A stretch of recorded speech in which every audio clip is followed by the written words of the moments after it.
Assalamualaikum warahmatullahi wabarakatuh. Saya Fahri Rahman.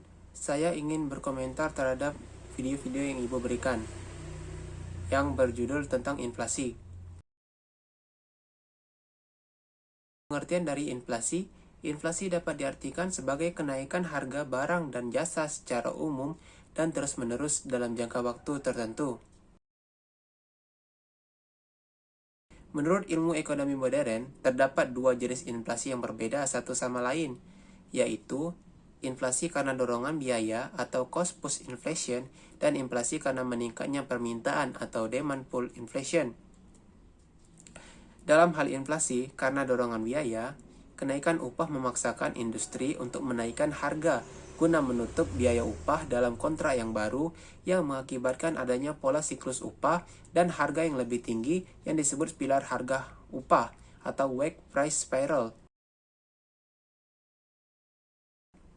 Beberapa ahli perekonomian percaya bahwa inflasi karena meningkatnya permintaan dapat dikendalikan melalui kombinasi kebijakan bank sentral dan kebijakan Departemen Keuangan.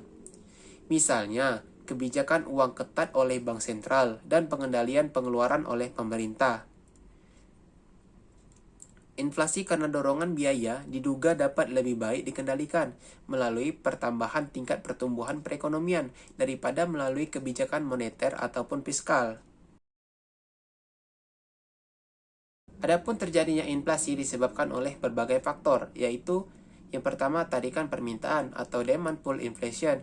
Inflasi ini disebabkan permintaan atau daya tarik masyarakat yang tinggi pada suatu barang atau jasa, yang mana biasanya dipicu dari membanjirnya likuiditas di pasar sehingga permintaan jadi tinggi dan memicu perubahan tingkat harga. Peningkatan permintaan ini menyebabkan harga faktor produksi meningkat.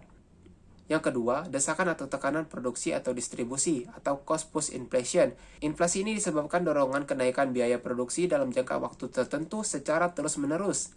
Biasanya inflasi jenis ini dipengaruhi desakan biaya faktor produksi yang terus meningkat, kelangkaan produksi, dan atau kelangkaan distribusi. Yang ketiga, inflasi campuran atau mixed inflation. Inflasi ini terjadi akibat kenaikan penawaran dan permintaan yang disebabkan oleh ketidakseimbangan antara keduanya.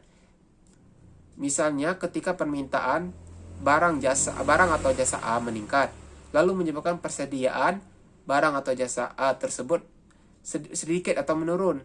Sedangkan substitusinya atau sebut saja barang jasa B tidak terbatas atau tidak ada sama sekali. Ketidakseimbangan ini akan mengakibatkan terjadinya inflasi.